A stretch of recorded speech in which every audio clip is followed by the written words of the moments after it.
Welcome to the Freedom School, an opportunity to learn about history-bending campaigns and initiatives from across the globe. We are inspired by what the Freedom Schools meant during the Civil Rights Movement in the United States, a place for alternative learning for African Americans, a safe space to discover suppressed stories of courage under oppression, the wisdom of culture, and the determination of many to make the impossible seem inevitable. This Freedom School is part of Spadework, a program that seeks to nurture and develop a new generation of organizers committed to those same principles. Learning about the historical context of these important campaigns and movement initiatives allows us to reflect more deeply about our own current challenges. Inquiring and learning is part of the organizer's Spadework.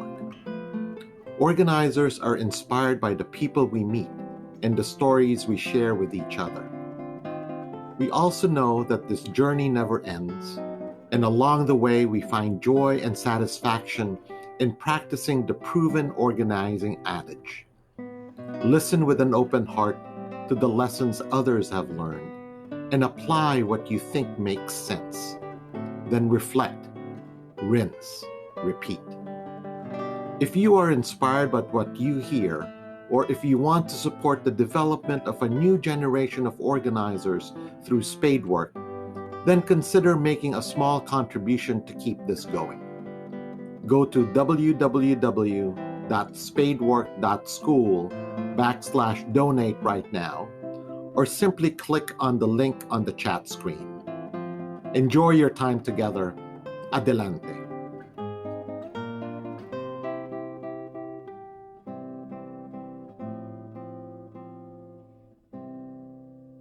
Good morning, good afternoon. My name is Alex Mohammed. I'm born and raised in Chicago, and I currently work as the political training director with the Mass Liberation Project. I'll also be serving as co-host for today's Freedom School session. Connected to Freedom School, we recently launched Spadework, which is an 8-month intensive campaign development program and training support cohort for organizations and organizers on the front lines responding to systemic racism. We're super excited to be here and welcome to our 8th Freedom School. I'll pass it over to Larry. Thanks, Alex. Good morning, everyone. Good afternoon in some places. My name is Larry Solomon. I teach at San Francisco State University in the Department of Race and Resistance Studies, part of the College of Ethnic Studies. Teach a number of courses. One of my favorite courses is movement history, where we can do things like what we're doing in Freedom School, which is to go back and not just look at the oppressive forces in our history, but look at the ways in which people fought back and through organized resistance sometimes won. That's part of what Freedom School is about. So we, for the last 8 weeks, we've told some of these really great stories. We have another great one coming up today for you. But these stories of struggle, of resistance, not as an academic exercise, but as a way to help train organizers, a new generation of organizers. The best trainings, I think, always incorporate some lessons from the past. So we're going to try to do that again today. A few programming notes. We are live streaming on YouTube. YouTube is also the place where you can find our archived episodes. So the first 7 and today's 8th episode will be on there later today. YouTube is a great resource for that. We are devoting part of today's discussion, more the second half of the discussion, to your questions. So you're going to hear me sort of admonish you a few times, but use the chat function as much as you can to ask your questions of our guests, of our panelists, of our respondents, whatever kinds of questions you have, comments or questions, please use that chat function.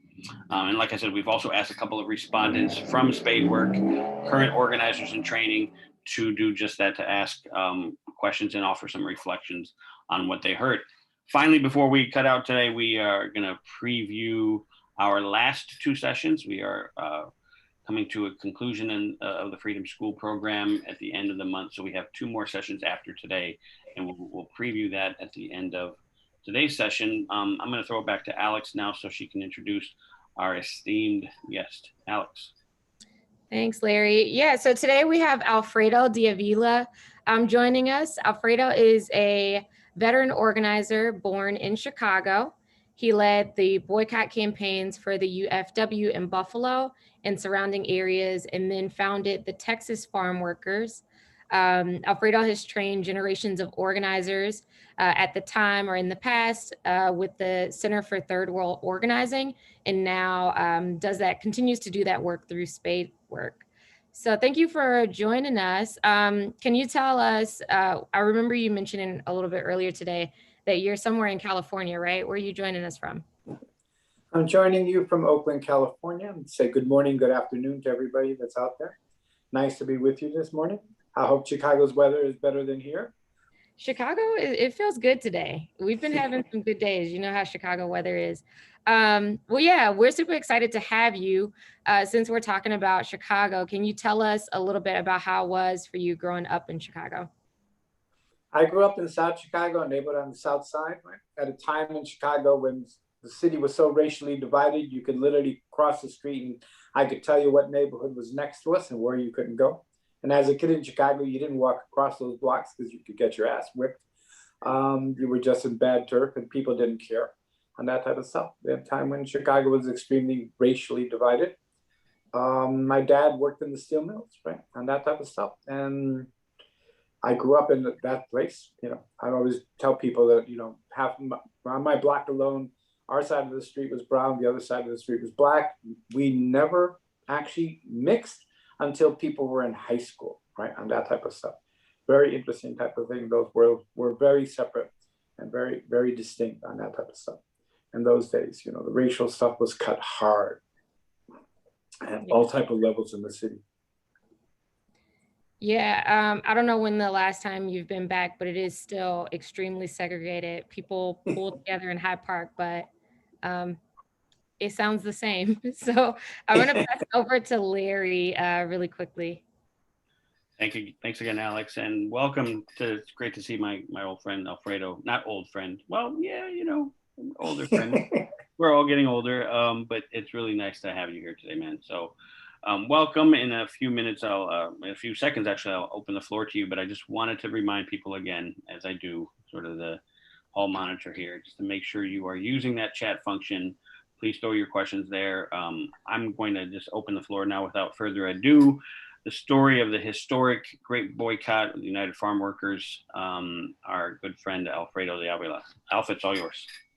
Thank you. I first want to sit there and say that actually I was hoping to be on your side of the fence on this discussion because I was actually hoping to be the one interviewing Marcos and his wife Andrea, but Marcos Munoz passed away, you know, a couple of weeks ago, and so we lost, you know, a person who lived a life and came into the movement and stuff. Marcos was a member of the union, and actually Marcos came to the United States when he was 13-year-old as an undocumented.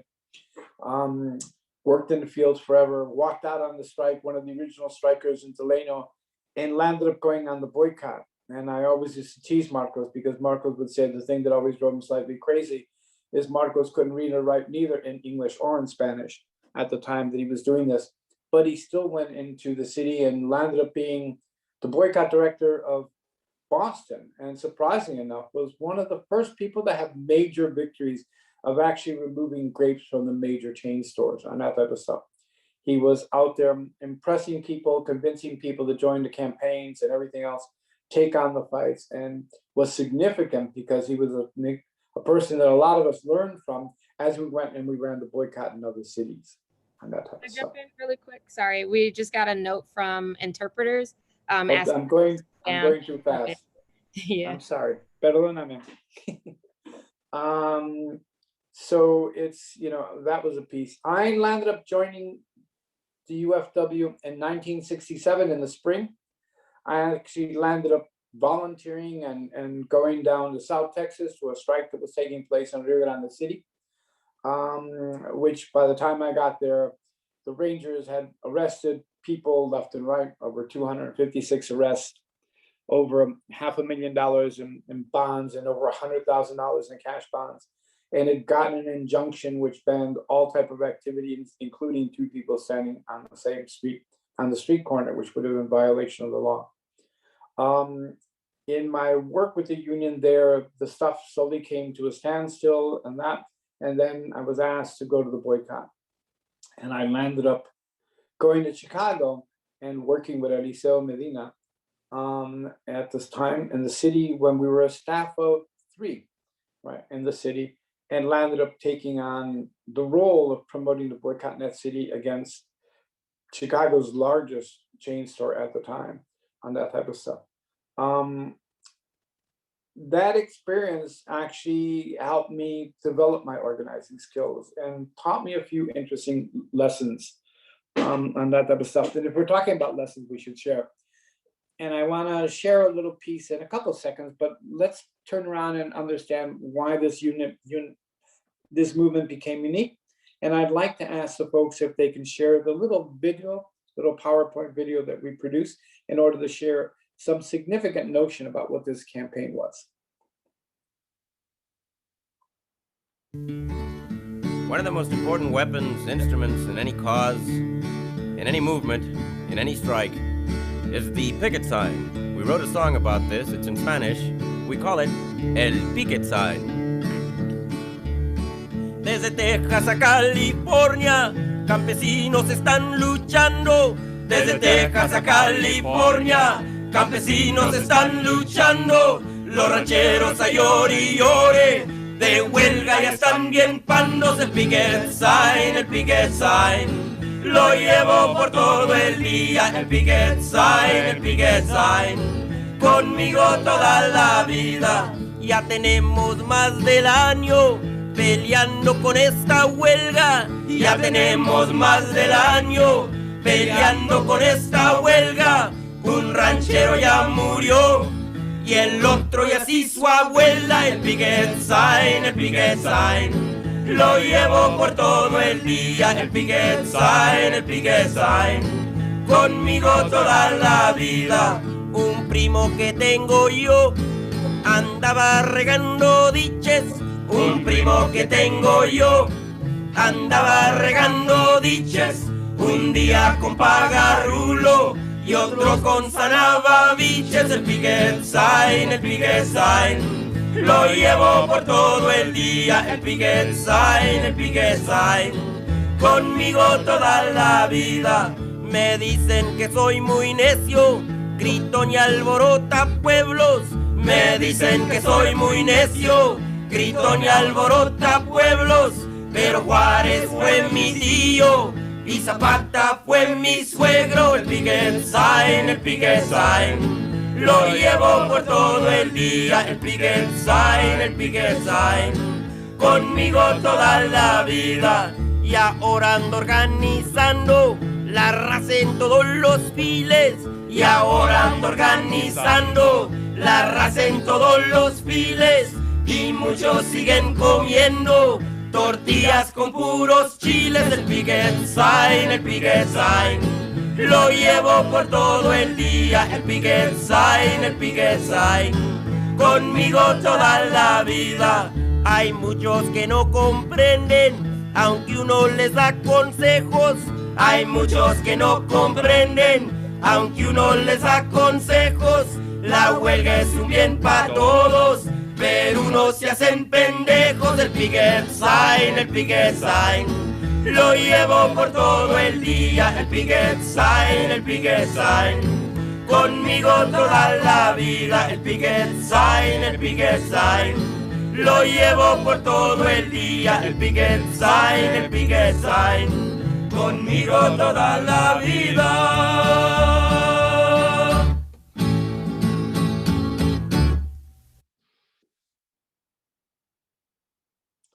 I think what was interesting and most people don't realize is here you had not the first strike in farm worker history. Actually, there have been a lot of strikes. AWOC, which was the organization organizing the field's primary Filipino workers, had been striking every year for several years on that type of stuff. And that spring in Coachella had actually struck in the grapes there, had raised the wage in the field and everything else, and they felt they'd done a victory. When the crop shifted from the southern part of California to the Central Valley in Delano, the growers immediately dropped the salary and would not pay the rate that had been paid in the southern part of the state. AWOC decided that they were, not going to take the situation anymore and actually called for a strike. And approached what was then the National Farmworker Association, which was a pretty new organization that Cesar had developed along with Gilbert Padilla, Antonio Rendain, and others after they had left CSO, and asked them to join the movement. And together, these two entities went on strike. At a time when strikes were common, but victories were not, and that type of strike. The strike went on, and the thing that most people don't even realize is within a matter of less than 3 weeks, the growers were able to replace 100% of the workforce that had been on strike, right? On that type of stuff. They had sent out crew leaders and people to recruit people from all over. And although the picket lines were running and trying to turn people out, the growers were constantly replacing those workers in the field. And in reality, the strike was not very effective on that type of stuff. The campaign shifted, it ended, the grape harvest was over, and the question of what to do next was actually prolonged and sitting there on that type of stuff. Normally, under the conditions, the strike would have been over, it would have been lost. But the combination of these two groups of AWOC and the National Farm Workers brought on a different set of lessons that different people had learned. Cesar and Antonio and Gilbert and many of those who'd come out of the CSO movement had been doing community organizing and had actually run a major long-based campaign that was fighting for the rights of immigrants in California, which was they called the campaign for pensiones and that type of stuff, since immigrants couldn't receive any public benefits in the state. And those lessons then started to shift and to be applied into the campaign. And one of the things that they decided to do was actually hold a march. Grapes were over, the strike was over on that, but they decided to hold what they called a pilgrimage, which was going to take them from Delano to Sacramento. And basically shifted the campaign in a way that was very interesting. It shifted it into a public movement. And at the same time, word had arrived from other people. People came in from SNCC and other organizations to support the effort. And the talk was about promoting a boycott. And surprisingly enough, the union decided to actually start a boycott, which started in San Francisco, against Shenley, whose basic product, small grape branch in California, but was part of a major conglomerate that's major alcohol was Hubline Liquors. And so in San Francisco, a group of volunteers turned around and organized a boycott of those products and actually went before liquor stores and asked people not to purchase them, which shifted the campaign focus in an interesting way because it gave them another way to actually go after the industry and demand that they sit down and negotiate.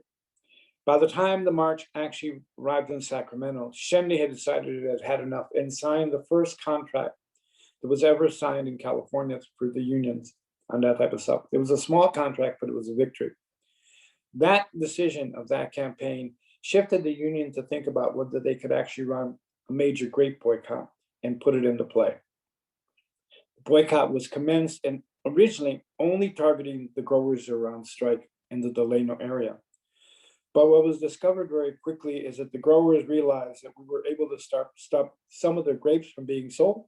We were getting stores to reject them and everything else. That what happened is that the industry turned around and shared its label with the Delano Grape Growers, so you could no longer distinguish where the grapes were being grown from or who was being selling them. And at that point, the union decided to call out an all-out boycott of table grapes across the country. In response to that, originally the boycott had been situated in a few cities: New York, Chicago, Boston, San Francisco, LA. Decided that it was time to expand the boycott and move it all across the country. And at that point in the boycott is when I landed up going to Chicago to work with Eliseo. And then within about less than a year, I was sent to work in Buffalo. The thing that was interesting about the boycott is that it actually did something very unique. It just didn't raise a strike, but it actually created an interesting movement that reflected to two different groups' high interest. It got labor, organized labor, to actually turn around and respond to this campaign because they seen it as a way to actually educate people and people about what a union was and what benefits you could provide. But the strike also provided a whole sense of awareness among Mexican American and Latinos across the country, who all of a sudden looked at this strike as an issue of rights. Many of the people that are engaged, parents at one time or another worked in agriculture. While I was working with the union at that time, my grandmother was still working in the fields of California, harvesting tomatoes and that type of stuff. And many of us had relatives that had been in the fields. It actually sat there and created an interesting way to people identify. And the farm worker movement didn't just become a labor dispute, but became part of what you would call a Chicano Latino movement across the country about looking at people's rights and their rights to be in this country and what they deserve. And so it inspired many people to join the campaign. In our effort to do the work in the boycott, it was an interesting lessons that were learned. One was that we couldn't do it by ourselves. I got sent to Buffalo and I was the only staff member there. There was no one else but me there at the time. And I was expected, meeting with Caesar, said, what you want me to do, raise money or boycott? Caesar said, boycott. Says, don't worry about the money side. It's only one staff member anyway, on that type of stuff. So I turned around and I started to look. And what I'd done and learned in Chicago was to try to analyze the industry I was dealing with, to understand how big was the companies we were fighting, how many stores they had, what was the access, what made it available, what were the things that could allow you to be successful. And one of the lessons that I learned in Chicago, surprisingly enough, is that a successful picket line did not require huge numbers. It wasn't like you had to have 100 people picketing the store to be successful. The truth is you could run a successful picket line at any store with less than 6. 6 people could take on a chain store, surprisingly enough, and could do it effectively if people understand primarily what they were there to do. 1 or 2 people would carry a sign to make it visible. The rest of the people's primary responsibility was to walk up to individuals and ask them to take action. And so the ask is the critical piece that was going on. The union became famous because they asked everybody, of course, to do the simplest thing, and that was not to buy grapes. And then we'd ask people to turn around and say, but then we want you to do something else for us. Join the movement, organize a boycott in your community, target your local store, and ask people not to shop at the store until the store stops selling grapes. It was a very interesting approach. We were actually able to do something which most labor unions couldn't. We actually could run a secondary boycott, which under the National Labor Relations Act is illegal for labor. But it wasn't illegal for farm workers since we weren't covered under the law. We could use whatever tool of public support that we could apply, and people could turn around and voice their own decisions by simply making the effort of going shopping in another store. What the lessons that were learned was that if we could effectively turn around and have 1 out of every 10 customers leave the store, that we could impact it and impact it strongly. Because one of the things that we discovered is once people shifted stores and went to shop someplace else, the chance of them coming back to the same store became almost non-existent. It became a no-brainer. People shop because they have developed habits. It's easy. They understand the store. They know where to find the items and everything else. So once people had shifted to another store, they wouldn't come back. And the consequences of that meant that even a small picket line could be effective and do the type of stuff. I got to Buffalo 3 weeks before Thanksgiving, very upset because I was planning to stay in Chicago and I'd been invited to about 5 Thanksgiving dinners and I was dying to eat everywhere. Walked into Buffalo, turned around there, met some of the committees and everything else, and started, trying to look at the campaign, whether I was going to try to target, what stores I was going to go after. And surprisingly enough, got an invitation to go speak at a school. And the school, surprisingly enough, didn't have a name, but had a number. I wasn't from Buffalo. I had no clue what this meant. I was invited to come speak. They told me that they were willing to have me speak several periods during the course of the day. I said, thank you. And yes, I would be more than happy to go and talk. I got there and discovered that I was speaking at an elementary school. And I was supposed to speak in the 2nd, 3rd, 4th, 5th, 6th, 7th, and 8th grades. Right? I was going to, and the classes were being combined on that type of stuff. And I remember standing there saying, so what should I do with this thing? What should I tell them? What should I ask them on that type of stuff? And I decided that I would open it up to questions, but I would try to explain why the farmers were on strike, what were the conditions that they were faced with, and what was the situation happening there, and why we were on strike and why we wanted them to support. But I also decided I was going to ask them to actually, that if they were interested, that I would like to invite them to form a boycott committee in their school. And if anyone was interested, they could meet me afterwards, and that they could actually turn around and help us by running a picket line at their local Loblaw store. Surprisingly enough, I made the pitch. I said it, the teachers all freaked out when I asked the kids to actually boycott and set up picket lines. They didn't know what to do, but I continued to speak the day. The end of the school period I met with 15 young people outside the gate. They said that they're interested in doing it. And a young girl, long braids, 13-year-old, said, I want to do this and I'll organize our school to picket the place. What store do you want to do? On that type of stuff. Can we meet? Can we talk? Can we do this? That young girl turned around and organized people to participate. I said, there's only one rule. Whoever's going to come on the picket line must have their parents' permission. I don't want kids coming on the sly and they're out there. This is a serious thing we're trying to do, and we have to deal with all the consequences that we can face. These young elementary school kids started picketing that school 2 weeks after Thanksgiving, and picketed all through the winter. Actually only missed 2 days, one day on that. We would ask people to picket every Saturday between 10 o'clock and 1, and ask people not to shop at the store. And these young elementary school kids ran that picket line all the way until May 1st.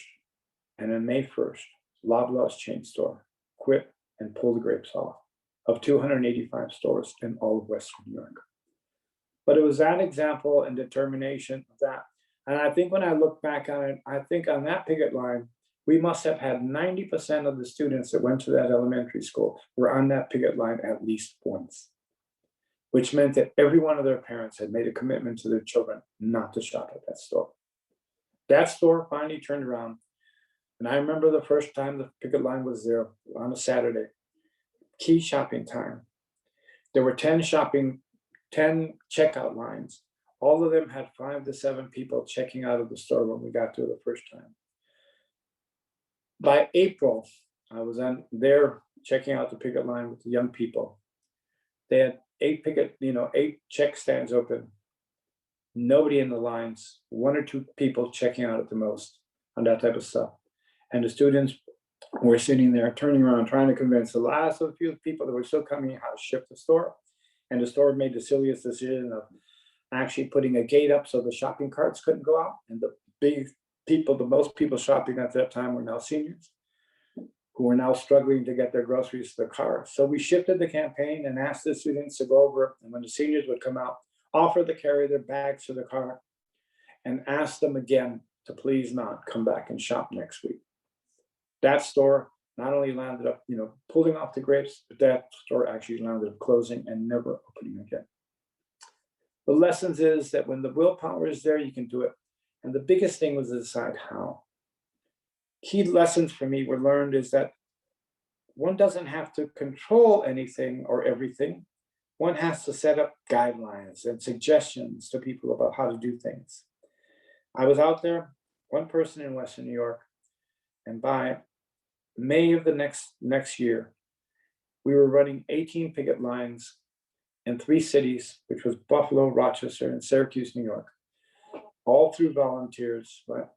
All who were organizing their own stuff, all who were recruiting and training, all who were making presentations at other churches and organizations to recruit more participants, and all who were effectively running picket lines at least 3 hours a day every Saturday, with one primary mission was to get people to stop shopping at the store until they pulled the grapes. The boycott in itself was extremely successful. It was run in many, many different cities across the country. And the thing, it was impact. At the time, the union always boasted about the millions of people that actually stopped eating grapes, which was true on that type of stuff. But individual people just not eating grapes wasn't enough to win the boycott. for the simple reason is there were too many picket lines, and I can remember those, where yes, our people would walk away, but someone would purposely come across the picket line and just buy grapes in spite of them because we were there. And purposely, not because they shopped at the store, but because they were opposed to the union. And they were opposed to whatever we believed in on that type of stuff. And so it was there. So popular support was critical, but the truth was understanding who to target in the campaign, understanding who was a really power broker there and who had what to lose. And how could you make those people also socially responsibility, to share some of the responsibility for the conditions. It was not just that the growers exploited the workers, it was the fact that the industry purchased products that knew that was exploiting the workers and didn't feel that they had any qualms to deal with it. They were there to make a profit. And yet once you turn around and ask the consumer that they had a choice and that they could make that industry be responsible for what they did, it shifted the campaign.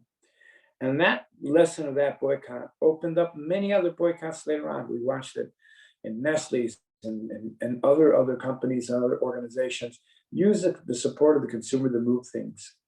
It was interesting because that meant that as a small organization, we had to reach as much of the public as we could. And the truth is, within the farm workers campaign and on the boycotts, our partner organizing tool was making presentations. If we could be invited anywhere to speak, we'd go speak, ask people to support, and be very clear about what the things that we wanted people to do, how they could support the movement in a very concrete, effective way. And always inviting people to take action, to form local committees in their churches, in their unions, in their community, on their blocks, to take on responsibility to educate other people, to stop eating the product, to turn around and to actually organize picket lines in front of their local stores, and asking people to do as much as they could for them, whether it be a church in the South Side, every Sunday, the Guadalupanas in the church in South Chicago, every Sunday would sell coffee and sweetbread after Mass. But the profit from the coffee and sweetbread after that Mass for more than 5 years was sent directly to the farm workers strike in California. But that was their small contribution to the event and to the movement. Other people did other type of things in many different forms and fashions on that, how they helped and supported the effort. People could turn around and do multiple things as long as it had one concrete goal and one concrete pressure that was being put on the target that was bringing in negotiations. It was a unique experience and a unique time, but not an impossible time from what we are today on that type of thing. As we look at the work that we do, we need to figure out how we engage people and how we engage them in a way that directly puts pressure on the target in order to bring the target to the bargaining table and bring them into negotiations so that you can actually sit there and change the situation that you're trying to address. And I think that's a key thing to that. And I guess if there's any questions, I'll let it go from there and see where else we go with the conversation. Well, thank you. First of all, Alfredo, I appreciate that history. I didn't know that you had gone to Buffalo in addition to Chicago, so that's really interesting. And during the winter in Western New York, I'm sure that was not an easy task at all. I have just sort of a step back question, and then I want to get into more of the kind of nuts and bolts of how you made contact with people and sort of the ways in which you got people to take on responsibilities if they didn't know you 2 weeks before. But before we get into that, I'm curious a little bit about the decision to make this really dramatic shift away from just the strike, but to kind of include a boycott. And I like the context that farm workers weren't covered by NLRB, so they could kind of do the secondary tactic. But within the labor movement, the farm labor movement, was there sort of big debate about shifting tactics with Filipino AWOC folks before they joined and merged into the UFW? Was there opposition to doing something that different? Did they think it would work? Was there a sort of hesitation there? I don't think there was much hesitation in reality, because the truth is the strike itself, it was basically, you could almost say it was over, right? There was no more work in the fields. People were out of the work. The grapes had been harvested. The growers knew that they were going to go on to the next season on that type of stuff. Traditionally in labor, the strike would have been finished. It would have been all done. It was done and finished and over with on that type of stuff. The battle would have been lost and nothing more would have happened. The fact is that the whole community organizing side gave it a different spin than a traditional labor battle. It looked at it as more of a movement than just a single strike. It looked at trying to correct an injustice which had been impacting people for a long, long time, and people seen it as something that was more than just a strike, but something that was actually liberating, if you want to put it in that type of context, on that type of stuff. People were more dedicated to try to figure out an answer. The fact that there was a pretty determined stubbornness to do something different, and the Shendy campaign showed that there was another weapon that no one had ever thought about using, right? The Shendy weapon actually was very effective, right? The turnaround and out there and that type of stuff. And I'll share a little story about that so people can put it into context. Antonio Rendine was sent to Chicago on the Shendy boycott. I always joke about this stuff because he talks about the story. Caesar told him to go to Chicago, and he said how he was going to get there. And Caesar said, I don't know, we got no money, because they didn't have any money. So Antonio literally turned around and hitchhiked from Toledo to Chicago. Got to Chicago with exactly two names, right? One was a doctor, right? And another person also, the name's going to slip me right through my brain right now. That's embarrassing, but it's true. Got there and he talked to him and everything else. And lo and behold, he was able to get free office space from the Archdiocese Office for the Spanish Speaking, which was on 13th and Wabash, right? On that type of stuff. And he had been out talking to people and trying to figure out how to move the boycott, on that type of stuff. And someone went by and gave him a $5 donation, and he was all frustrated and bent out of shape because he felt that he was spinning his wheels and going nowhere. And he decided then that he had $5, he was going to go have a beer. So he walked over to 13th and Wabash, but major street there, walked into a bar, sat down, ordered a beer. And all of a sudden, this tall gringo turned around and struck up a conversation with them and said, hey, so what you doing here? And he said, oh, I'm from California. Why are you here? Well, we're on strike and trying to run a boycott. And this guy turned around, who we later on used to call Red, and he said, oh, I'm a union member. What are you doing here? Well, we're doing this episode. I said, well, what are we sitting here having a beer for? The liquor store's on the corner. Let's go picket it now. And surprisingly enough, they walked out of the store. The two of them walked over to the corner store, turned around, and he said, this is a boycott. Don't shop here. Don't shop here. Pull Hugh blind. Pull Hugh blind. The owner came running out, and he says, what do you want? What do you want? He says, what do you want? And the message was simple. Pull it off the shelves. Put it in the back. Don't sell it. Call them up. Tell them you're not going to order anymore. The owner went back, called it out of the shelves. That was it. Antonio said the lesson was there. The simplest thing he had ever understood about the boycott was not about that, but actually doing the action that was going to get to success. Those were the key things that actually made people say, holy Christ, this works, right? There is a tool here where people can make a decision and it can have an impact very quickly. And that's what moved Shendy to the first contract. And with that, it shifted the stuff about the fact that we now had another weapon besides the strike to continue to pressure the growers into trying to sign a contract. Yeah, I wanted to highlight how pioneering this was at the time, right? This was the first time this had been used in this context. There had been other boycotts, economic boycotts, don't shop where you can't work, kind of things that were all over the country. But in this context, it was really pioneering and experimental and sort of fascinating to see how that would shape up. At that time, Larry, there was probably 20 some odd products on the on the AFL-CIO's boycott list, right? Some had been on the list for ages, right? Because the truth is there was no real boycott. Putting something on the list and just telling consumers not to do something is fine, unless you're actually taking it directly where the product's being sold and you're actually directly appealing to the consumer, you don't have a boycott. I think that was the lesson that was learned. It wasn't about just putting a mailing out to tell people not to eat grapes, but it's when you took the action of the place where the decision is made whether to buy or not to buy, it's when you make it, that's where the impact is at. I'm going to toss it over to Alex. She probably has a reflection and a question. Alex. Yeah, I definitely have a question. Thanks, Larry. Thanks, Alfredo. So a lot of stuff is coming up for me. I know that as part of this work, this movement, you all were not just in confrontation or in a battle with growers. You were also fighting against other unions, right? And trying to buy or fight for kind of like the support and the integration of workers.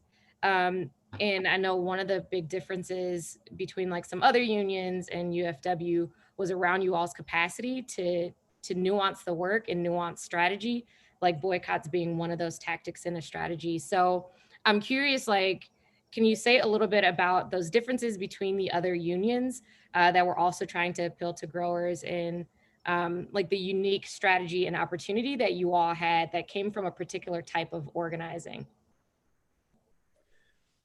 Part of the stuff, I think the difference in the stuff in the strategy is how people did their organizing and how you did it. One of the things that was very different in the United Farm Workers and how it approached the campaigns is very distinct. In the United States, whether we like it or not, a typical labor campaign sits there and targets a company, tries to get authorization cards and promotes an election. None of that is actually feasible in farm worker. There is no law that protects them and anything else. The other thing that's very clear is that in agriculture, the moment you start talking, or in any group of workers that it's in a condition where they can't defend themselves, anytime you start talking about working with any type of worker, that you know there's going to be repercussions right away. People can be fired, people can be laid off, and everything else. The strategy in the farm workers became a very interesting tool. The primary organizing tool used to get people together was house meetings. We got another sign just to slow down. Okay. The primary organizing approach that we used was house meetings. And why house meetings? And I'll tell another story so you can understand the implication of house meetings. The guy that came up with house meetings was Fred Ross, right? And Fred Ross came up with the house meeting stuff when he was engaged in a small town in the Central Valley of California, where he was dealing with the issue of an abusive police department, right? And the police department was harassing people, giving out tickets, waiting on the weekends when people would come out of the bar, write all the tickets against Latinos because it was fair game and they would, tax the stuff. People were upset because they were being targeted and they knew it on that type of stuff. Fred Ross had come out of an old tradition of the 30s of organizing and decided we were going to organize some meetings, call some people together, pass out some flyers, invited people to the homes. He got there that evening and he discovered 5 cop cars in front and of course, no one going into the house. Right? On that type of stuff. He walked up, they all greeted him, they told him he should leave town and everything else. He turned around and said, well, that didn't work. Turned around and tried to do another meeting, got some friends to turn around and do another meeting in their home. Got to that home, found the sheriff there and everything else, and it didn't work. And what he discovered is what did work. And what he discovered is if you could turn around and do a meeting where what to everyone else's concern, any neighbor and anyone else, wasn't a meeting at all. You would ask an individual to do a meeting with only their closest friends and closest relatives. No strangers, no one else. And the reason you did is that then you would tell them, I need you to come to a meeting to discuss a very serious issue and something of great concern to me. And that set of meeting then could be done well. And what he discovered is he could sit there and do these meetings very quietly. No more sheriff's department, no more cops, no more harassment. By the time they realized something had happened, there were 2,000 people at the city hall meeting yelling and raising Cain, and the sheriff lost the next election on that type of stuff. It was that base of building. That same tool of organizing was one that we use in the fields.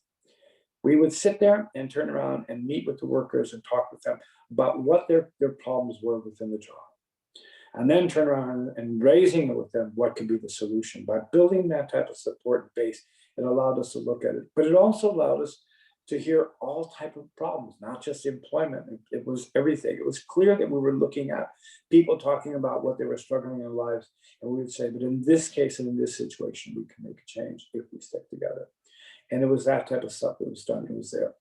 The challenges that came from other people was that there are other unions. I had always been trying to organize farm workers. About, the meat cutters union had been trying to organize farm workers that actually signed 1 or 2 contracts in Louisiana long time ago.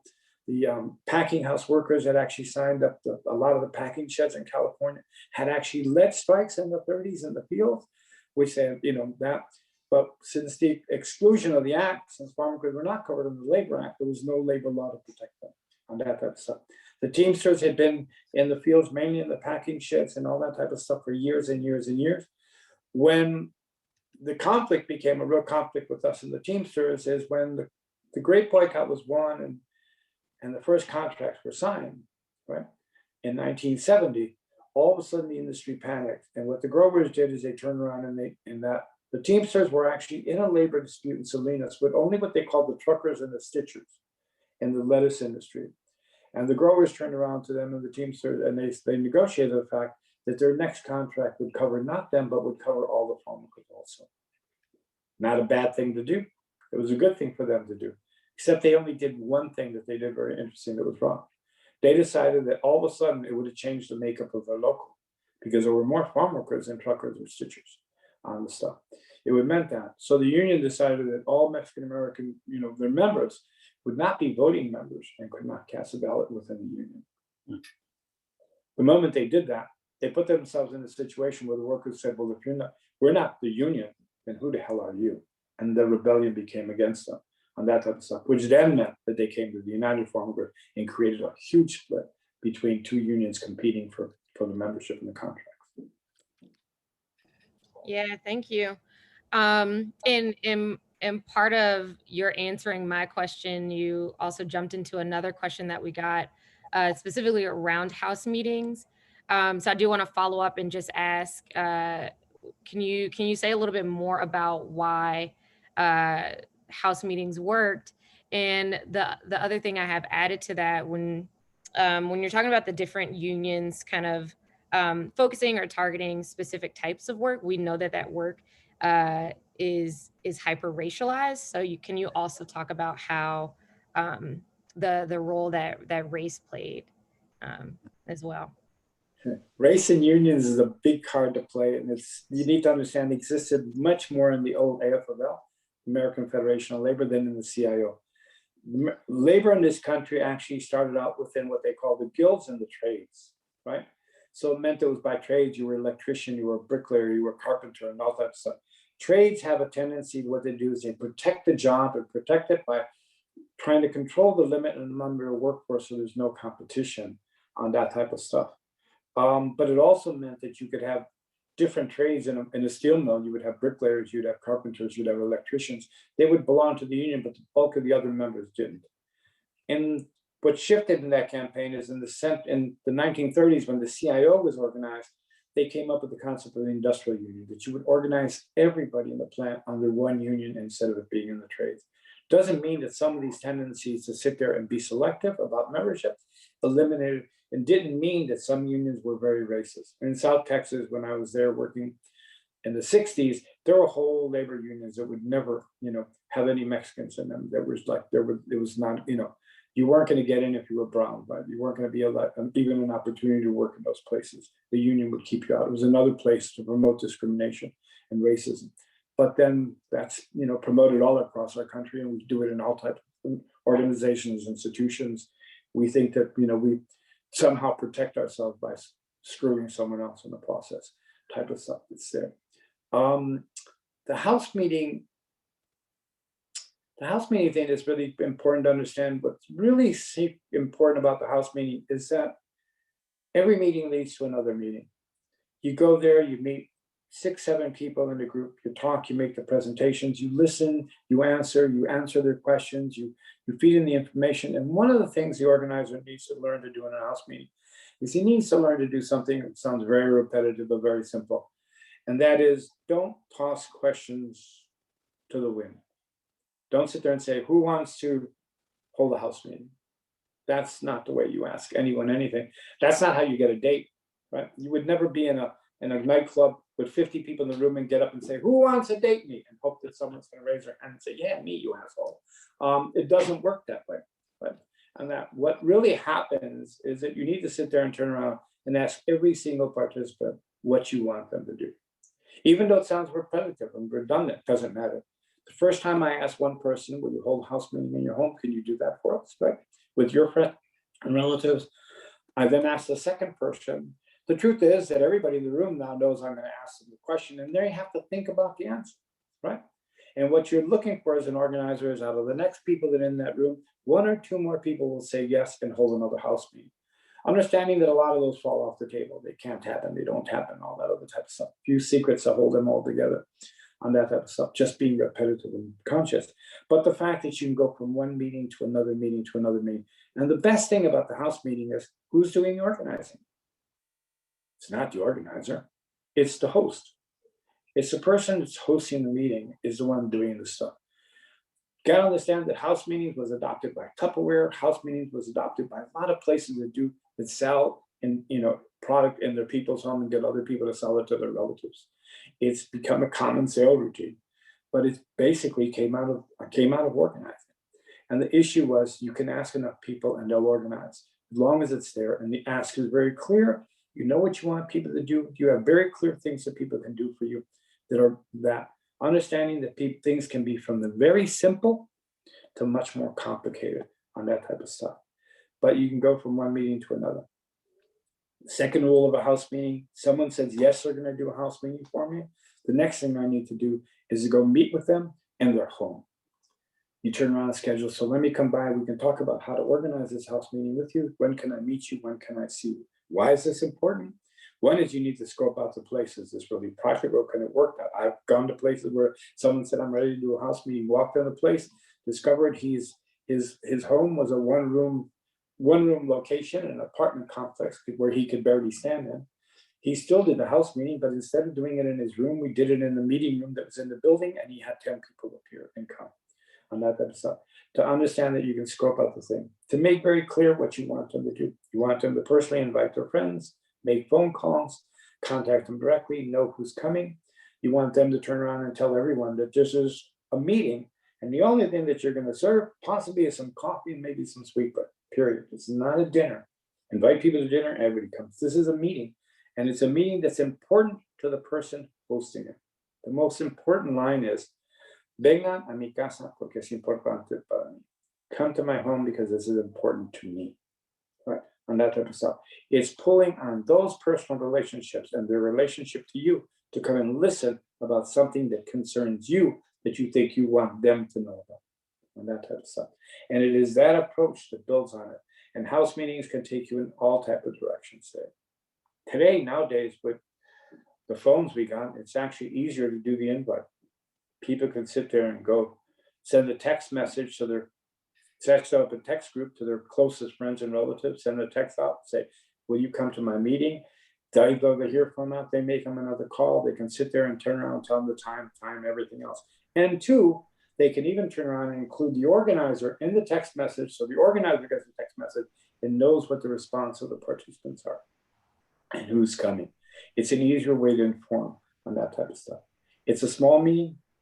House meetings can be successful with from 3 to 10. Don't go over 10, because then it doesn't become a discussion. It moves into a realm that you can't have. You can't hear from 15, 20 people in a room. You can't let people talk about why they think it's important or how that affects them or how they see this engages them or what they need to do to become engaged. It's beyond that type of stuff. It's keeping it small, keeping it simple, and keeping it clear. And getting one more invite or 2 more, 3 more, and many more people you can to keep going. And the chain continues until it comes to the end of the chain. But it's a way to turn around. But who's doing the organizing is actually the host. They're the ones bringing the people. The other thing you can ask people to do all the time is, do they belong to a group? Can they do that? That case, then you can ask, let me go speak. The other one is public speaking is a big tool. And anyone can get you invited into their club, their association, their PTA meeting, their book club presentation, give you 5-10 minutes to make a little presentation about the issue and about what people want to do. It can happen that way. It just goes on. Thank you. I'm going to pass it over to you, Larry. Thanks, Alex. I have a Larry, question. we had just one more thing from interpreters. The request is for you, Alfredo, to speak a little bit louder. So louder? I'm doing better at slower, but now just a little. Sorry. Louder and slower. And I think the curse count is only at 3, so you're doing good there. I appreciate you, Alf. And a question I have related to what you're just talking about, though, and when you were saying when you first went to Western New York and Buffalo and Syracuse, and I'm just curious how you first, because you were a young organizer at that point. I'm always curious about how you got trained. And so when you went there, how did you know who to contact? How did you know who to approach? What was that process? How challenging was that process? I have a secondary question about what life was like for a UFW organizer back then. how much you all made, that sort of thing. But first, if you can just talk about how you sort of learned how to do that kind of contact work when you're brand new to a place. Well, I'll be honest, there's all this talk about the UFW about people got trained. The truth is I didn't get trained. I never went to any formal training. I didn't see a formal organizing training until I was in Buffalo and I went to somebody else's training and just watched it. I thought, oh, that's an interesting piece. I was really curious about how to do organizing in the first place. And the reason I went to Texas turned out to be very interesting. People talked about the strike and talked about leading the strike were two key founders of the union, which was Antonio Rendine and Gilbert Padilla, who were, veterans of the movement in California. I went to Texas and everything else and decided I wanted to learn. And the truth is I got there and I wasn't sure. I had a little bit of money and I had been working to save some money and there, that type of stuff. And what I discovered, simply enough, is I wanted to have some real conversations. And I discovered that summer was moving, temperatures in Texas can be 100. The office is you would die in, you'd die any place in the heat. There was one little bar with air conditioning in the whole city. And beers at the time were 25 cents, right? That's what it cost to get a beer in those days. Anyway, tells you how long ago that was. And so I discovered that I could simply turn around and go up to Gilbert and say, Gilbert, let's go for a beer, right? And I would get Gilbert to go with me for a beer, sit under a beer, and I would just start asking him questions. His first campaign, when did he join? What happened? How did they run their meetings? What campaigns he did? When he organized the first March of Farm Workers in California.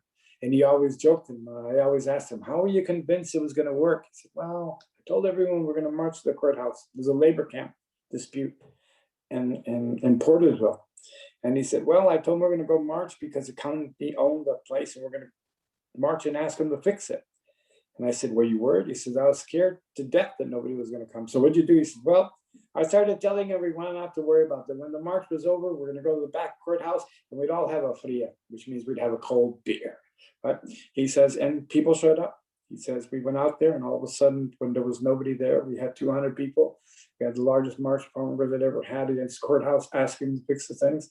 And there, I just practiced. And what I learned is that I would sit there and just ask people what worked. And if I asked people what worked, I would learn things. When I was in Chicago, the decision to go to Buffalo, Caesar came in and asked, he was sending people out and asked me to go to Buffalo and he wanted me to go. And I said, fine, I'll turn around and do that. The question in my head is what was the industry, what was there? In Chicago at that time, it was the national headquarters for the amalgamated meat cutters, right? So I went to the office of the meat cutters, met with one of the vice presidents who we knew. They were big supporters of the union. And I asked them, I wanted the breakdown of the chain of the food stores in Buffalo and in the region, who they were, how big they were, what were the companies, what were their numbers. And he looked at me and he said, Alfredo, why? I said, I'm going to go boycott grapes. He said, yeah, you're going to go boycott the stores. He says, you know, those are union stores. I said, probably they're union stores. And I said, yeah, but you also know they're also selling grapes. And he just smiled. He says, okay, I'll give you the information. He gave me the data, which made me look at the industry and see what was there. And I made a very interesting decision. I decided if I was going to go have a battle, I might as well go up against the biggest company. And if I was going to get my ass kicked, it was fine. But I might as well take on the biggest company instead of the smallest company. Because in Chicago, Eliseo had been able to get A&P to pull off the grapes, but A&P was only one small player. The largest player in Chicago was Jules. And Jules had 70% of the market of the city at the time. And the Jules boycott went on from the time I got there through 2 years, the year later, he was still banging with them until we finally, got that chain to pull the stuff off on that type of things. It was there. And it was part of that. One of the things that was interesting, when I got to Chicago, Eliseo had probably about 17 picket lines running, right? And the period of time I worked with him, we went from 17 to 32 picket lines, right? And even Eliseo turned around and he says, yeah, he said, out of those picket lines, that increase, I was the one that recruited over 80% of them. I just learned to ask groups to take on the notion. I asked all type of organizations. Some organizations were very clear. I remember a group on the north side of Chicago, which later on became very famous for its relationship with the Panthers. That was the Archeoke groups who went out there and said, we want to look at the boycott thing. Maybe we'll support you. And I said, fine, you can run the campaign. So what do you mean by that? You can run the whole campaign in your neighborhood. You can go out there and recruit. You can go speak on our behalf. You can go talk to unions. You can talk to stuff. You can run the picket lines. All we need you to run as a picket lines is every Saturday for 3 hours if you can do it, as long as you're willing to do the stuff. And they turned around and they looked at me and they came back and said, we decided we're going to do this campaign because we want something so we can train our people and develop our skills of our people to do things. That was clear to me that that was the case, and it made sense. When I was in South Texas later on working down in the valley, and later I returned to the valley to working with the farmers and all that type of stuff. In the early days, we were doing a lot of organizing and not a lot of campaigns, not a lot of demonstrations. But one of the things that we started to do within the union is anybody else's campaign, we would take our members. We would recruit our members to go out there and actually talk and demonstrate. I remember one time we got invited to a demonstration in a town, right? And the group was saying they're going to have the neighborhood out there ready to come around. We showed up with 150 people, they had 10. Right? So who turned out? Our folks turned out. But the important thing wasn't that. It was one way to get our people to feel that they could go march, they could demonstrate. They weren't afraid of the police. They weren't that. They knew they had the right to go out there and protest and do it. And we would activate our people to support other people's campaign in order to build that sense of camaraderie and solidarity with them, in order to understand that they had power and they had strength. Thanks for that answer. We got a lot of great questions in the chat. We're going to try to get to all of them. But I want to hand it over to Alex now, who is going to introduce our next piece, which is having some of the respondents ask questions. Alex, you want to explain that? Yeah, thanks. So we're going to bring in both Jazz and Norma. They are both participants in the Spadework cohort that we talked about earlier, the 8-month intensive organizer development and support program. So they're going to share either questions or reflections about their work. So, hey, Norma, thanks for joining us. I see Norma's face. So can we start with Norma?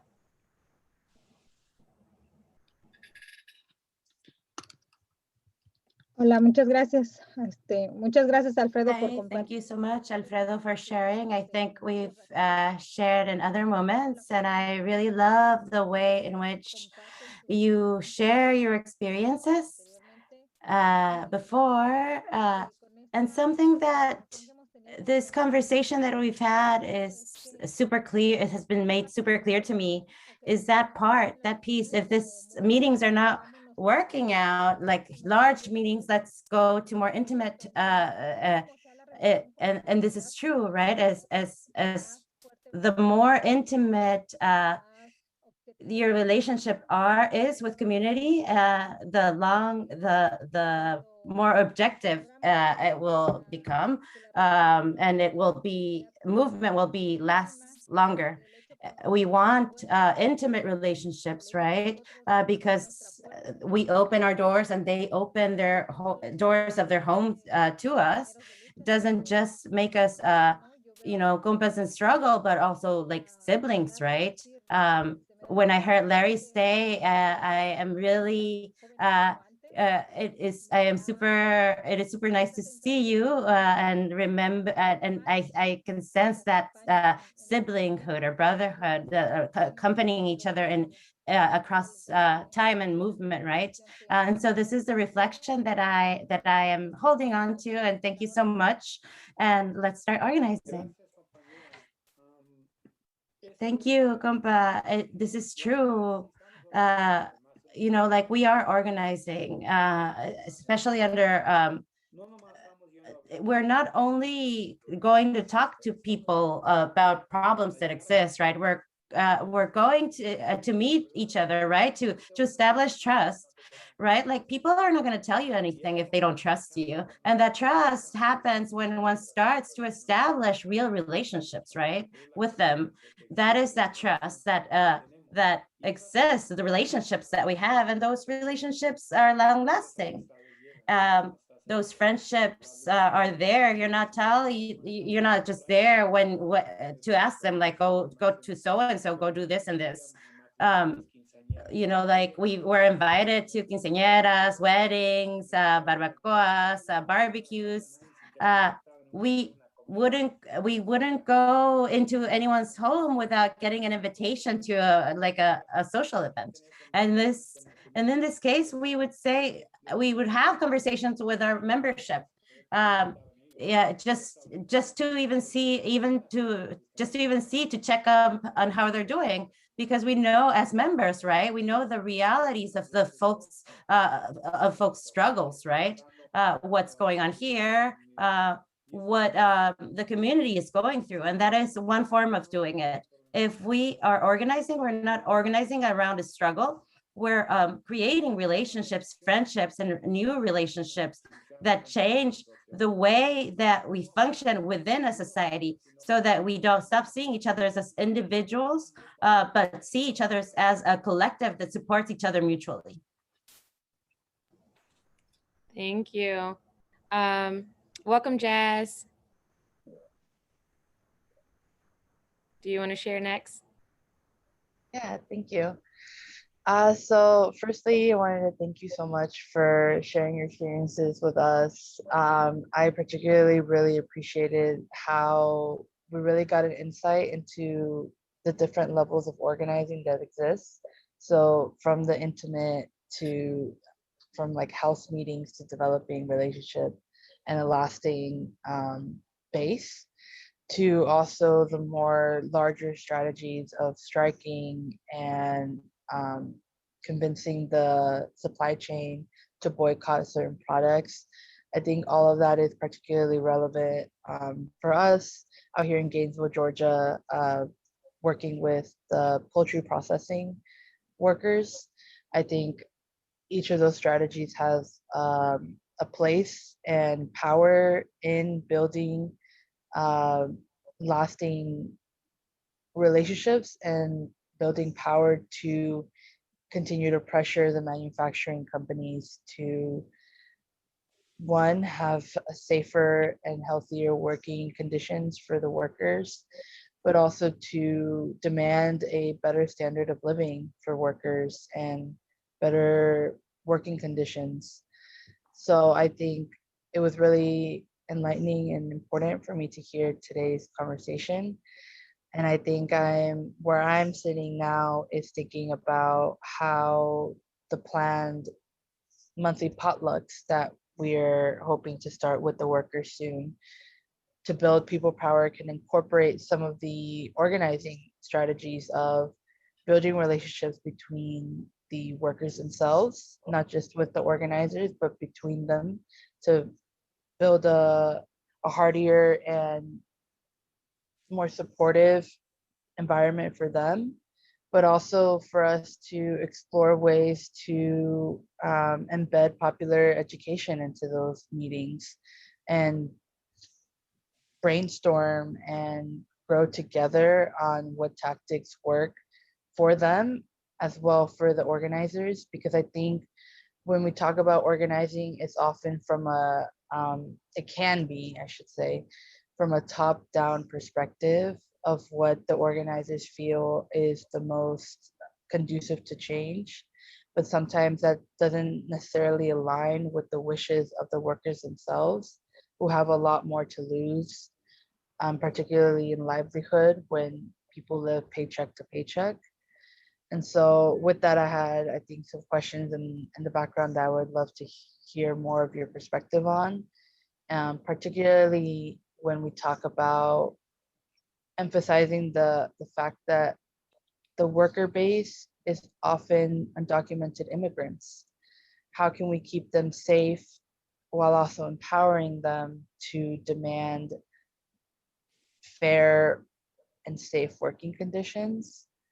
When you spoke on this too, saying that a lot of these strategies, you just have to understand that there's going to be some collateral fallout. There's going to be some form, shape of loss. So it could be people being laid off. It can mean the workforce being turned over. Particularly thinking about the conditions here in this city is also very similar to the ones you mentioned, where the workforce can be easily replaced. There is sufficient labor surplus where folks can just be turned over. So I just wanted to get, I think, hear more about your perspective on that end, on what you feel are things for us to keep in mind when having to navigate these circumstances? Interesting set of questions. Part of the stuff to understand is that there's no, well, the whole time I've been organizing in South Texas, we always organized everyone that was out there, and a lot of the workforce was undocumented also. Nothing new, right? I mean, half the guys in the union were undocumented before they came to the States and that type of stuff. The issue that we always learned to do is that the union looked at the campaigns, the union looked at itself as the union was primarily doing labor organizing, but also decided at the same time that it had to deal with the rest of the problems that affect its membership, on that type of stuff. So it was willing to tackle any other issues, whether it be water, health, services, discrimination in a business, someplace else, service, that type of thing. The union would work on a wide range of other issues that were totally outside of the norm for a labor unit to deal with them, and would address those issues, knowing that there was less risk there for the people to do. Understanding that with employers, they're building a base, but primarily turning around and deciding what were the things that built community, right? You start off with small house meetings. The question is, how do you bring those groups together later on so that they also bind on a larger fashion? How do you build more nurturing on that type of thing there? Training can be useful and can be very helpful and very practical, as long as you keep it as simple and as direct about what lessons you're trying to teach and what you want the people to do, mainly if it can become applied. Training and no application is a waste of time. I teach you how to do math, but you never do any math. 2 years later, you won't remember how to do any of the math. I can't think about how to do a trig problem, trigonometry thing, if you beat me in the head with it. I haven't done trig in 50 years, right? I was a good math student, could do trig, could get A's on the test today. I can't remember those formulas for the life of God because I don't apply them on that type of stuff. So training is practical, but it has to be something that you train and apply, because it's the application of the things that you learn that makes it work, and makes it that type of stuff, make it all happen, and that type of thing. You can have people talk to other people, reach other people, communicate with other people. You can have people get together. One of the things that you need to always understand is what your members already know, right? I always tell people that our members know more than we think they do, right? Remember, we were sitting there and we were talking about, we were trying to do a major event, right? We're going to bring people into the room, we're going to feed a lot of people and everything else, and we're going to try to put a committee together that would work on it. Every one of my members said, "Oh, no sé, I've never organized a lot of events. I don't know how to do that type of thing that does this stuff." So the question was, how many people here have organized the quinceañera? How many people have organized a birthday party with 100 people came? Well, all of a sudden the hands went up, right? I said, well, it's no different. If you can figure out how much food you need to feed 100 and you can figure out how to do that type of stuff, you have those skills. And people have more skills than they think. They just need to think about how they apply and that type of stuff on that. So, lessons and training, as long as it goes hand in hand with actual practice, is the main thing they're trying to do this stuff. Building a community is about giving opportunities to come together as a community, but to do that type of stuff. There's a real interesting example I always crack up about. I tease my wife, who's Korean, that in Oakland and this type of place, all these Korean churches I keep running into are what I call drive-in churches. Nobody lives nearby. What makes them unique as churches is that you discover that most of the people that are members of these churches weren't even Christians in Korea before they came here. So the question is, why did they join? They weren't Christians, right?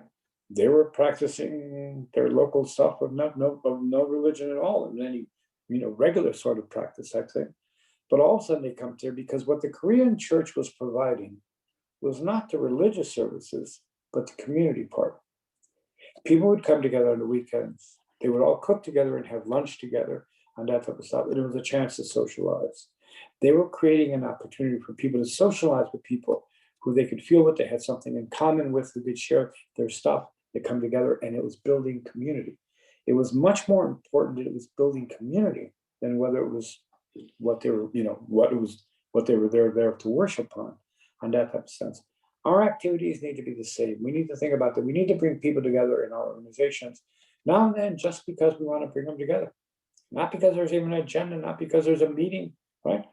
The agenda is minor. The agenda is 5 minutes of an hour. The truth is, we want people there to come socialize. And what you want to know then to do is purposely get people to meet other people. Now, that's a little bit of training skills. I can sit there and turn around and make everybody in the room do a funny exercise that makes them ask questions to a neighbor they never met before, right? Have to go around the room and ask everyone who's ever done a quinceañera and share what was the best experience about it. Ask everyone in the room who's ever had to organize an event where they had to feed more than 50 people, and ask them what was the most thing that was interesting about it and how they did that, on that type of stuff. Get the people to start to know each other. Build those relationships so that your membership base becomes stronger and stronger. In South Texas, we covered an area about 100 miles. We had members in all those little towns, but we would do a lot of things that would bring all of our members together and that type of stuff. So that later on, when we asked for things, people would come from all type of the different cities. And at the events and at the demonstrations, they would meet each other and greet each other because they knew each other. They had developed relationships and support for each other, and they operated together as a group. On that type of stuff. And that's the important thing. You're dealing with an industry that's hard to organize. There's other issues in your town. You may land up going after schools and education, do something which is totally different, doesn't jeopardize your guys, put them in a place to fight the boss, but can still fight for the benefits of their family and the future of their kids. There's other issues that can build communities on as you build a broader base and move things forward and have your people experience the type of thing that's going on. Does your local police department, you support MG, are they putting people in the jail for driving stuff? Are they harassing people and taking away their cars? There's plenty of other issues that you can organize around that challenges other public institutions. It doesn't have the power to fight it. Let's be clear. Okay, hopefully that was helpful. Yeah, thank you so much. That was really illuminating, and you're totally right. There are hundreds of things that we can organize around to start building base power. So I really appreciate your insight. Thank you. Thank you, both Norma and Jazz, for sharing your reflections and your questions. Before I pass it over to Larry, I do have another question that's related to some things that you mentioned earlier, Alfredo, about the support from outside your movement that you received during the boycotts.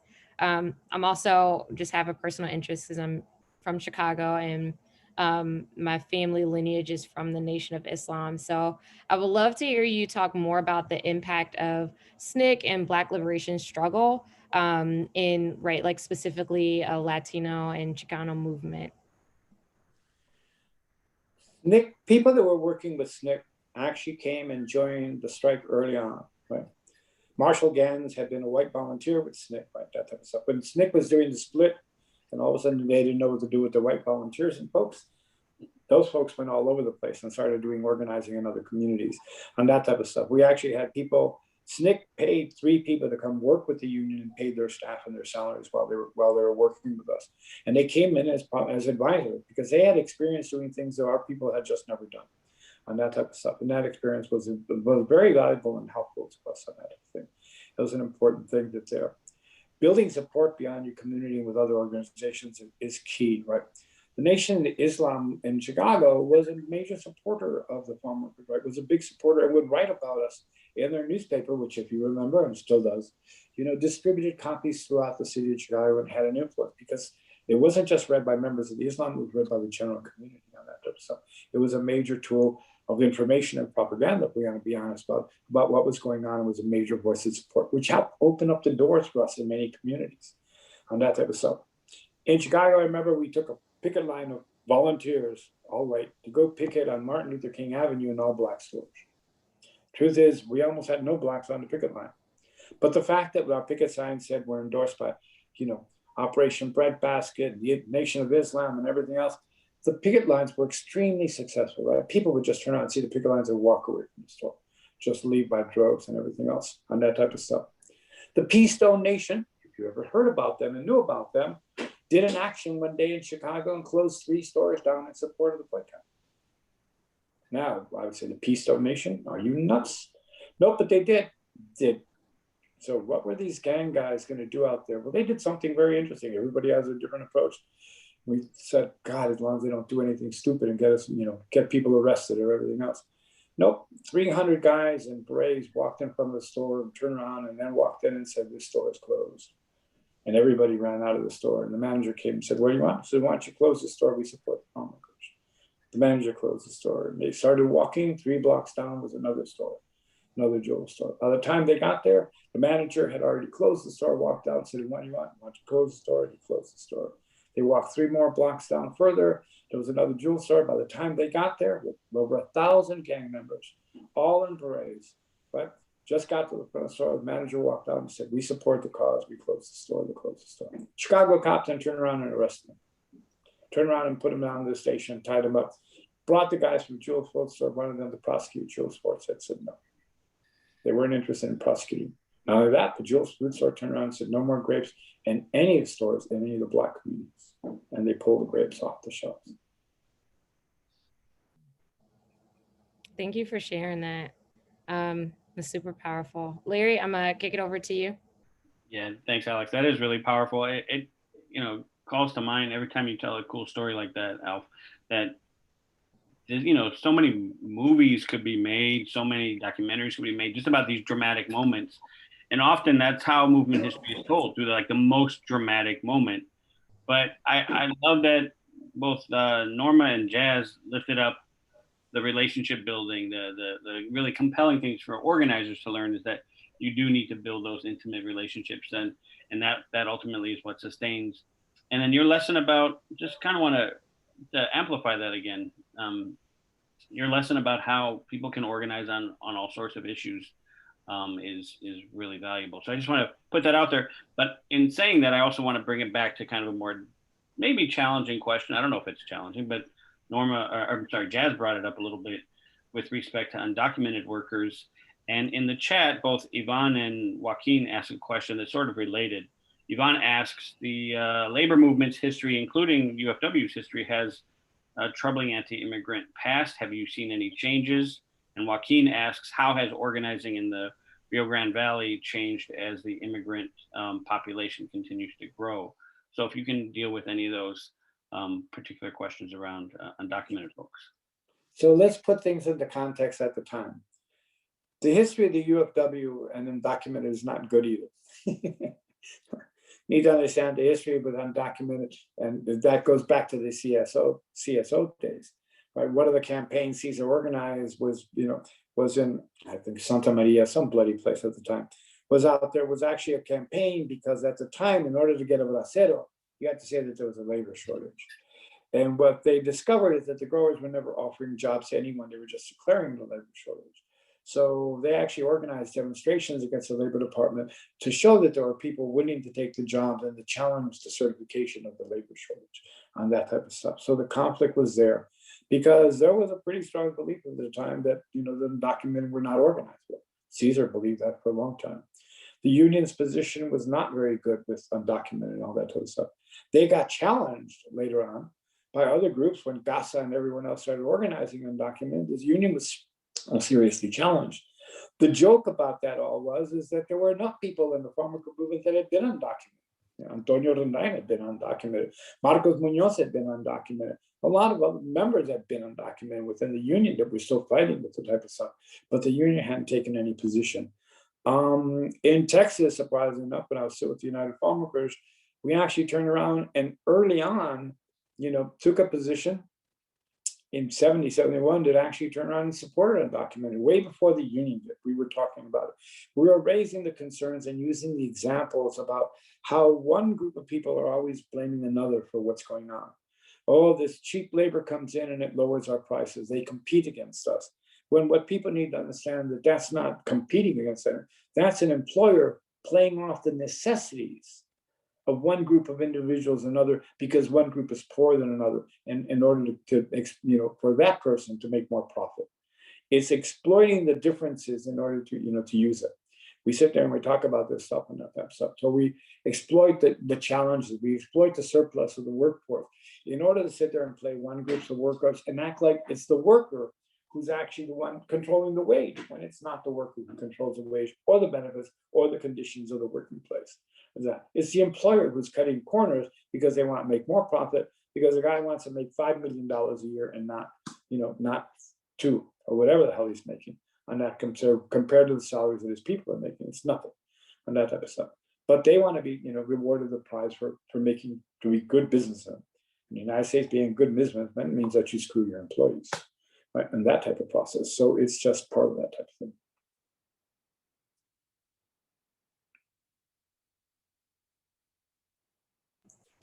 You're on mute, Larry. Yep. I just realized it. Sorry about that. Another real quick question that comes from the chat, and it's from Giovanni, who mentions that boycotts are powerful indeed. As a new immigrant, the 2010 Day Without Immigrant demonstrations showed the immense presence of our community in the state, and in particular in Georgia against HB 87. We had a lot of them out here in California as well, those big demonstrations. Boycotts as a tactic, are a strategic part of sort of the calculus. But I wonder if if your view of the UFW's history was that boycotts became too central a part of their identity, and did it take away from organizing? Did the emphasis on doing community kind of outreach work take away from organizing the base of workers? The boycott is one tool, and it can't be the only tool, and it can't be the only strategy. It can't be the only thing that you're doing.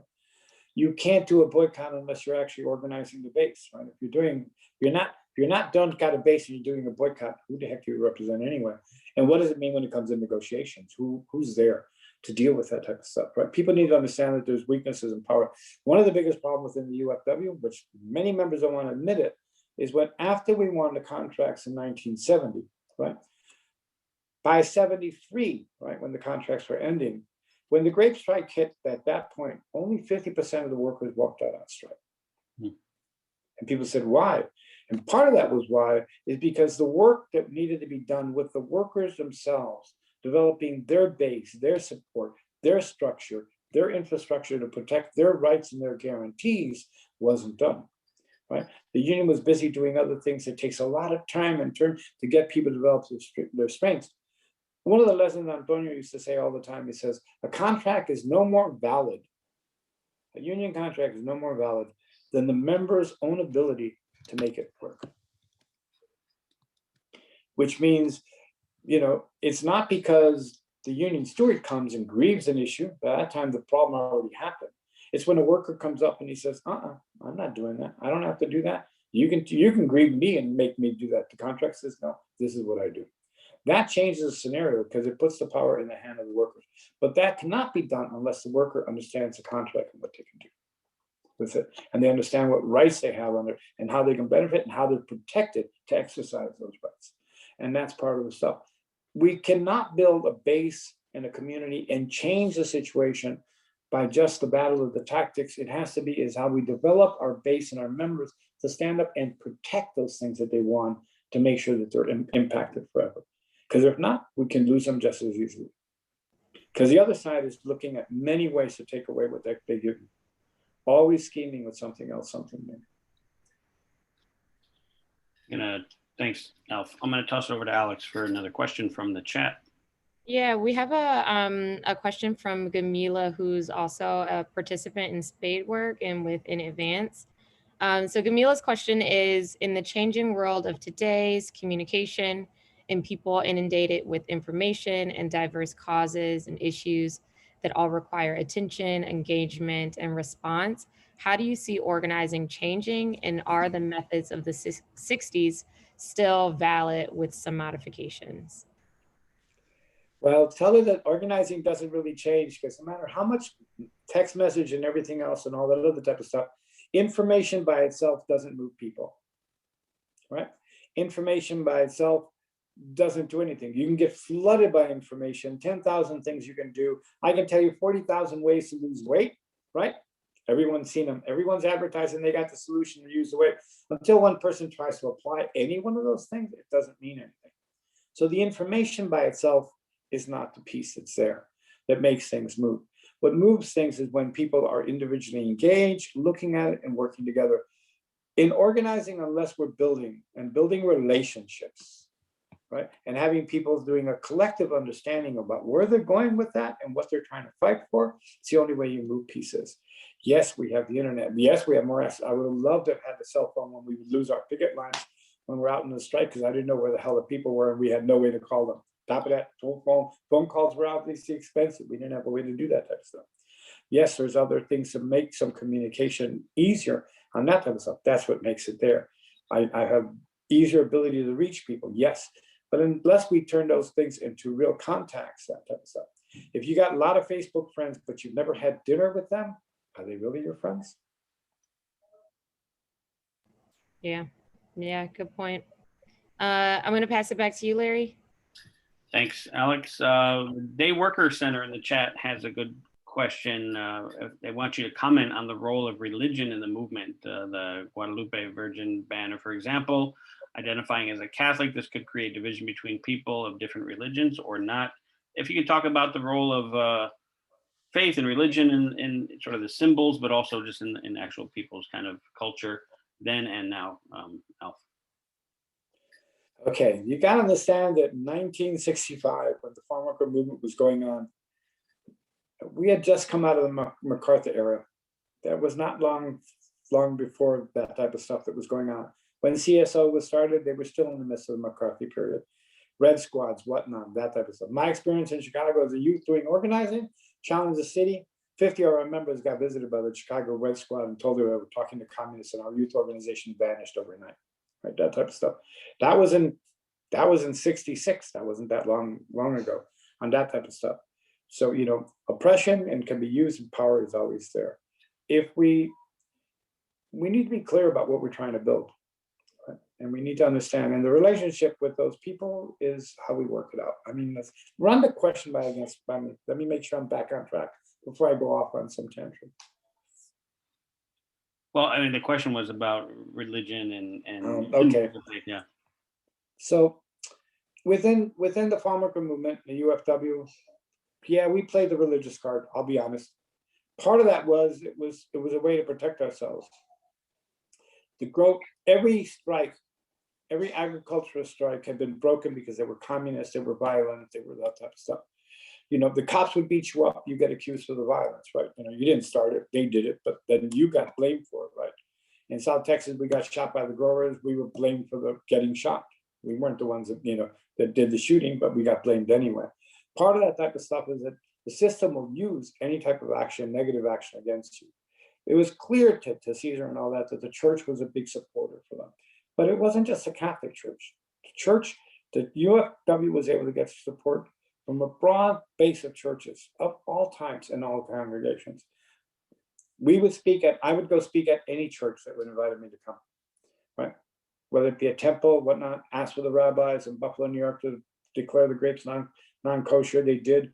They got into a whole discussion in Yiddish, which I never understood a quote. They still turned around and did it and did the support for us.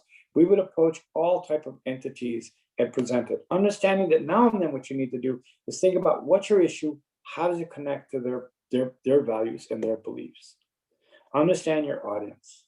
If I'm going to go speak to the labor union, I'll go speak in labor terms. I'll go speak to church group, I'll talk about their values, their Christian values of justice.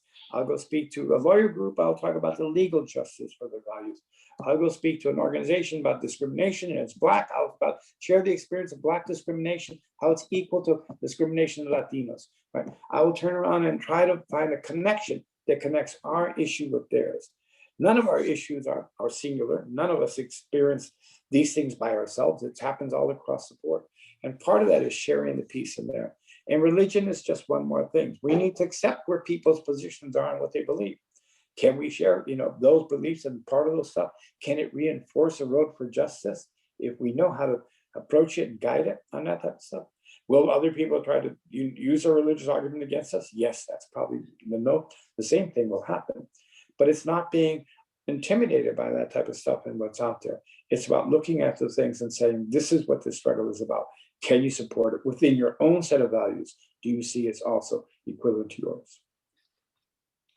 I have a follow-up question that's also maybe a little challenging in the sense that the way that the UFW history is popularly understood, and every spring, it's Cesar Chavez Day in California, and he's got the Congressional Medal of Honor, and so it's really hard to separate Cesar from this history.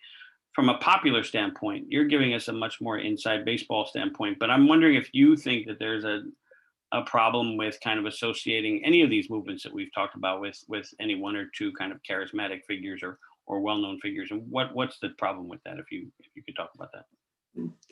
The problem is probably a more of an American problem. We think about it, or how our society looks. We look for Superman. We look for Batman. We look for superheroes. We always look for those individuals. And if we think that those are the individuals that are there, then those are the ones that seem to form the stuff about a movement. Caesar was a great image for people, and his story was there, and people, would see it and understand it and comprehend it, and that type of stuff. He wasn't all the movement or all the organizing, right? Caesar's commitment to nonviolence, although it may be very personal, but tactically, we accepted it and we endorsed that concept that we were going to be a nonviolent organization because we didn't see the violence as a type of fuel. Doesn't mean that shit didn't happen out there. Doesn't mean that some farm worker didn't turn around and clash against another farm worker. Doesn't mean that the strikes in Salinas were very nice all the time. People got angry, people got upset, people threw rocks at each other. It had happened. We couldn't control all those situations. What you can do is try to control the main frame of what the organization is trying to move.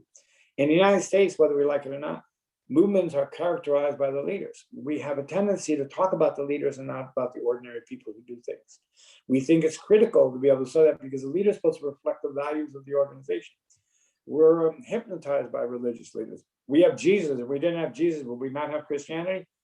I don't know. But the way it's framed, it's all around one person and that one person's being frames it for all type of people to see themselves within the frame. You get out of the frame and say, oh, but I believe in all these saints and everyone else. And everyone goes, oh, that's too crazy. You can't do that. You got to sit there and focus on one. We have a sense now and then to try to focus a message around one person and one individual, when movements are about people and about the whole. That's perfect. That's a great reflection.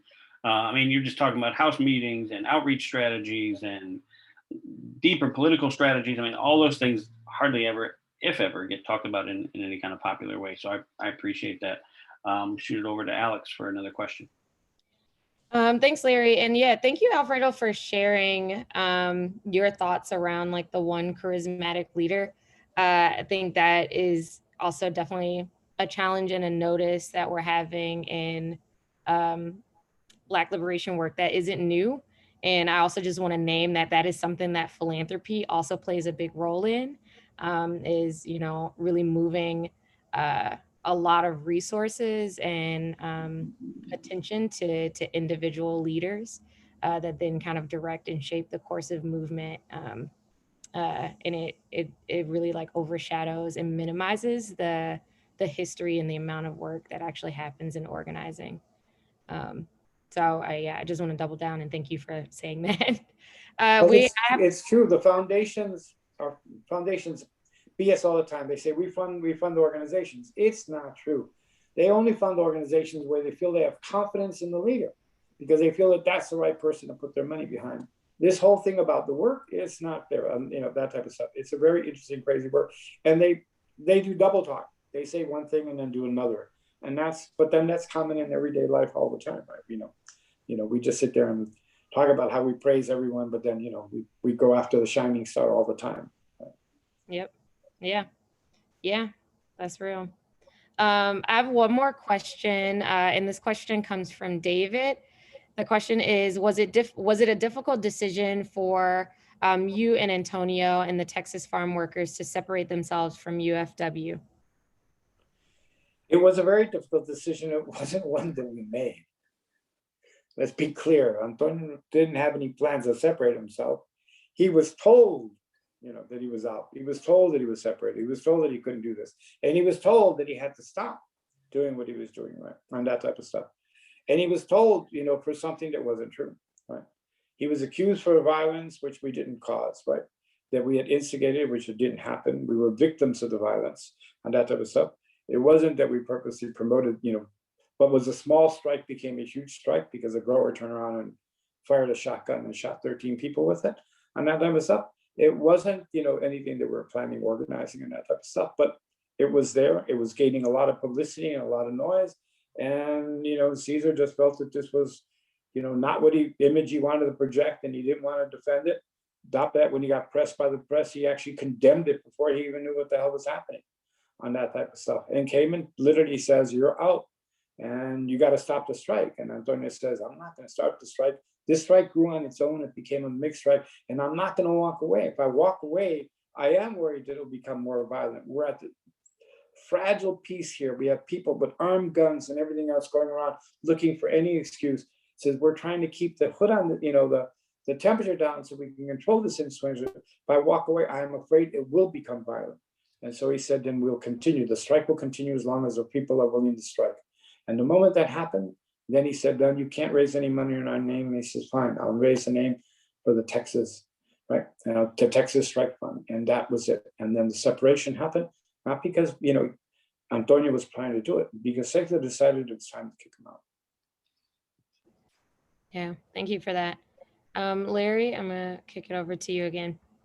Thanks, Alex. Alf, a lot of our questions, I think you've seen a couple of our Freedom School sessions, and a lot of the questions in the chat often ask for advice on for future organizers or current organizers, advice on how not to burn out. First of all, I appreciate all of your reflections today, but I'm hoping you can kind of leave us with some advice, practical advice you can offer to this generation of organizers on not just burning out, but any sort of like particular insights that you might offer. I think the most interesting insight I can offer to anybody is that you need to really kind of enjoy the work that you do. If you enjoy this work, you do that type of stuff. People say, Alfredo, so I don't mind agitating people. I enjoy agitating people, actually. I enjoy getting people a little upset when they finally say, okay, I want to do something about this, because that's what I want people to do. And then do something consciously, not just because their emotion was there, but with some planning and some strategy on that type of stuff. The other thing that happens in this work is that none of us can do the same thing over and over and over and over again. You can't be locked into only doing one piece of this work. You got to have opportunities to turn around and do different things and learn other new challenges. You got to put yourself in another situation and do multiple tasks and all that type of stuff. Went into organizing, I never knew I was going to be managing a newspaper. I hate to write. I don't like writing. It's not what I do best, but I manage a newspaper. I could get enough people to write. I could put it all together, organize it, get it out the door. Never thought I was going to, be on a radio program. I was doing a radio program on that type of stuff. Never realized I started planning out campaigns. I started doing that. Part of the stuff is that every new challenge gives you something new to do. If you find new challenges in the work, it inspires you to keep going forward, right, on that type of stuff. I may be retired, but I've got my brain cranking up on a new campaign. Why? Because I enjoy it. And I want to do something significant that actually will improve the quality of lives for our community. And so that's what instills me to go on with this work, because I know we can win, and I know we can make change, and we can improve the lives for our people if we're willing to fight for it. Well, I wanted to say personally, it's really great to see you again, man. And I want to offer the best to you and your family. We really appreciate your time with us today, and the wisdom that you've shared. We always learn a lot in Freedom School, and I say that every week, but this is certainly no exception. And this was really a lesson today. So much thanks from us here and from me personally. Thanks, Alf. Take care. Thank you. Okay, thank you. And I'm gonna throw it over to Alex one last time. She's going to tell us about a word from our sponsors, and then we're going to talk about week 9 and wrap this thing up. Alex. Yep, thank you, Larry, and thank you again, Alfredo, for being in conversation with us. I also feel like I learned so much. I just finished Why David Sometimes Wins earlier this in the month, and it was a difficult read and also had some questions. But yeah, a word from our sponsor. If you are inspired by today's session and want to keep it going, then please go to the link in the chat right now and make a donation. Your contribution will go to develop organizers through Spadework. Spadework is a new national organizer training program to nurture the next generation of organizers of color. Jazz and Norma are both participants, a part of the first cohort of organizers in Spadework. I'll pass it back to you, Larry. Thanks, Alex. So many of the questions we've received in now previous 2 months of doing Freedom School boiled down to several themes. And so we thought it might be instructive in week 9 to give space for participants to reflect on the key themes we've heard thus far. So next week, week 9, we'll be in conversation with some new organizers and some veteran organizers. We hope to go deeper on some of these themes. You can read them right there on your screen. The tensions of doing mutual aid work and organizing.